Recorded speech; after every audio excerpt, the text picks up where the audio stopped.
Assalamualaikum warahmatullahi wabarakatuh. Ketemu kembali dengan Nyai Dewi Tanjung di sini. Nah, teman-teman, apa kabar? Semoga semua teman-teman Nyai diberikan kesehatan, panjang umur, murah rezeki, dan dilindungi oleh Allah Subhanahu wa taala. Amin ya rabbal alamin. Nah, Nyai mau mengomentari sebuah berita tentang KPK sebut polisi selidiki kasus laporan palsu Dewi Tanjung. Wow.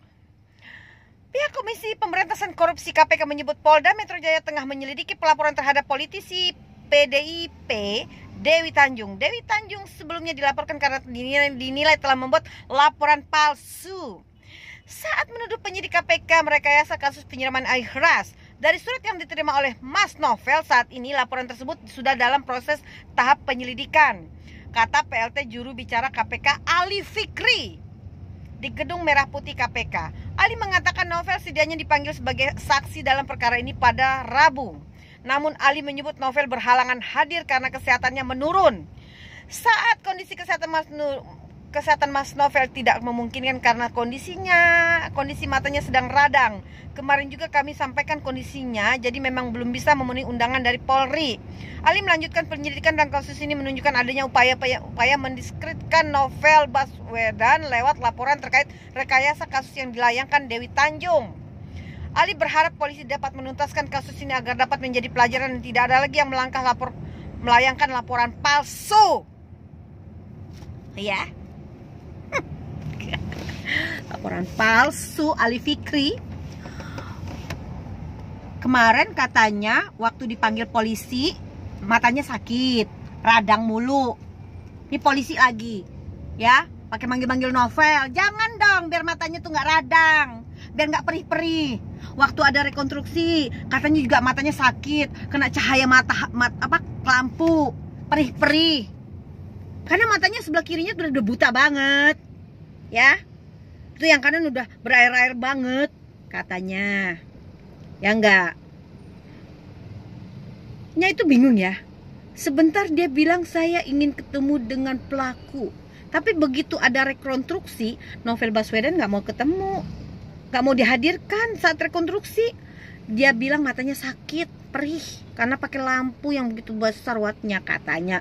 Lalu Nya juga bingung ya. Waktu kejadian itu kan si Novel disiram itu kan dini hari ya, subuh-subuh. Itu dikritisi juga tuh sama timnya si Novel. Katanya ngapain sih harus disama-samain jamnya, waktunya. Nggak perlu kan bisa siang. Lah harus dong. Orang kejadiannya subuh ya harus disiramnya subuh-subuh lah adegannya dilakukan. Ya kan? Kan katanya penyerangan itu subuh-subuh di saat Novel pulang dari masjid. Ya tentu polisi harus menyamakan waktunya biar tepat sasaran. Dan dia juga penasaran pada waktu itu pelaku nyiram tepat sama ke biji matanya doang apa kena ke muka-mukanya juga ya. Itunya juga harus tahu tuh. Soalnya nggak ada rilis dari polisi, ya kan?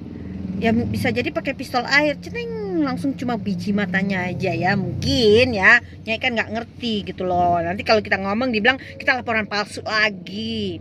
Nah lalu katanya Novel mau dipanggil, lalu matanya perih-perih, meradang. Tapi waktu dia ketemu sama orang-orang lain nggak meradang ya matanya ya. Tuh dia kemana-mana nggak meradang matanya. Ya enggak? Lalu pertanyaannya, ada loh orang yang katanya mata kirinya sudah buta permanen. Tuh mata kanannya cuma sisa 30%. Tapi dia bisa membaca berkas kasus-kasus korupsi yang ada di KPK. Pertanyaannya, dia pakai mata apa ya? Mata batinkah? Matahari atau mata onta? Ya kan? Soalnya bukannya apa-apa, kita aja kalau lagi kurang tidur mata suka sepet-sepet tuh kita kabur kan. Tapi ya Novel mungkin matanya luar biasa, walaupun buta sebelah kiri, kanannya udah 30%, mungkin dia masih bisa melihat, ya kan. Namanya juga Novel maha benar, ya KPK juga maha benar, ya. Lalu juga Nyai nggak mau ngomentarin masalah kebutaannya Novel ini ya, cuman sedikit lucu ya. Kita lihat aja lah seperti apa nanti. Revisi Undang-Undang KPK menyatakan bahwa penyidik KPK itu harus sehat jasmani dan rohani. Tapi kan Novel udah nggak sehat jasmani dan rohani karena matanya kan sudah cacat ya, buta. Harusnya kan Novel udah mengundurkan diri karena udah nggak bisa baca berkas. Ya kan, kalau benar-benar buta, ya nggak, kalau benar-benar buta harusnya udah nggak bisa baca. Dia harusnya mundur kan dari penyidik KPK.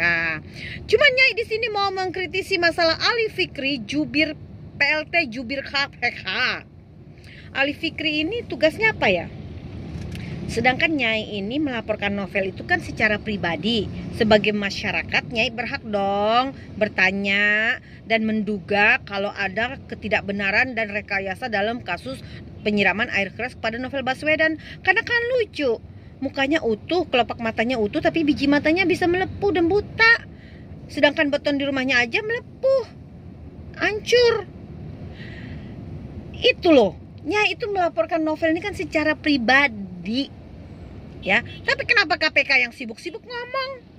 Lucu ya. Walaupun KPK itu adalah di tempat di mana novel itu adalah dia penyidik KPK dan KPK itu tempat kerjanya novel, itu KPK itu nggak berhak mengomentari. Tugasnya kan itu mengurus korupsi, bukan ngurusin kebutaannya novel. Ya, Ali Fikri, kau harus tahu tugas fungsi kerja kau sebagai PLT jubir KPK. Ya, ngerti itu? Aku tanya sama kau deh, Ali Fikri, kau jawab ya. Revisi Undang-Undang KPK mengatakan penyidik KPK harus sehat jasmani dan rohani. Pertanyaan aku, novel sehat secara jasmani dan rohani enggak? Apa dia bisa melihat berkas-berkas dengan baik? Sedangkan penyidik itu fungsinya sangat sentral sekali dalam menyelesaikan sebuah kasus. Sangat penting sekali. Ya. Kalau sumpamanya seorang penyidik dalam kondisi buta, bagaimana dia bisa menyelesaikan kasus dengan baik dan benar dan adil dan sebenar-benarnya? Ya, Ali Fikri, kau jawab itu. Lalu Ali Fikri, aku hanya mau ngomong sama kau. Tetangga novel ya itu merasa berempati dengan kasus ini. Dia melaporkan secara pribadi, bukan atas nama KPK. Jadi KPK ataupun kau sebagai PLT KPK tidak berhak mencampuri dan mengomentari kasus ini. Ya. Karena si Yusri itu, tetangga si novel itu melaporkan saya atas nama pribadinya, bukan mewakili KPK, walaupun Novel Baswedan itu penyidik KPK sekalipun. Paham kamu itu? Kau nggak berhak, nggak ada relevansinya kau mengomentari itu. Kau harus ngerti tugas dan kewajiban kau itu adalah menjawab, ya, dan memberikan informasi tentang kasus-kasus korupsi yang sedang ditangani oleh KPK. Paham itu? Kalau kau nggak ngerti fungsi sebagai PLT KPK, lebih baik kau mundur aja lah. Atau nanti aku ajukan kepada Bang Firly, Ketua KPK, bahwa lebih baik ganti aja lah kepada orang-orang yang berkompeten, yang tahu tugas dan kewajiban seorang PLT jubir KPK. Mana yang akan dikomentari, mana yang tidak pantas dikomentari. Ya, paham itu? Tetangga novel itu melaporkan Novel Baswedan atas nama pribadi, bukan nama KPK atau Novel Baswedan sendiri. Jadi KPK sendiri tidak bisa mengomentari itu, mencampuri itu, atau mengintervensi hal tersebut. Ingat itu ya.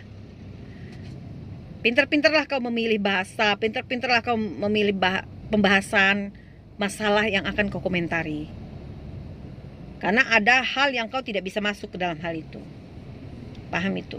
Ya? Oke? Nah, aku hanya ingetin nama kau itu. Gak selamanya kau bisa enak-enak kau bekerja di KPK itu. Paham itu? Kalau kau melakukan kesalahan, satu waktu kau bisa dipindahkan ke meja-meja lain, ke kantor-kantor lain. Ya? Ingat itu ya, Ali Fikri.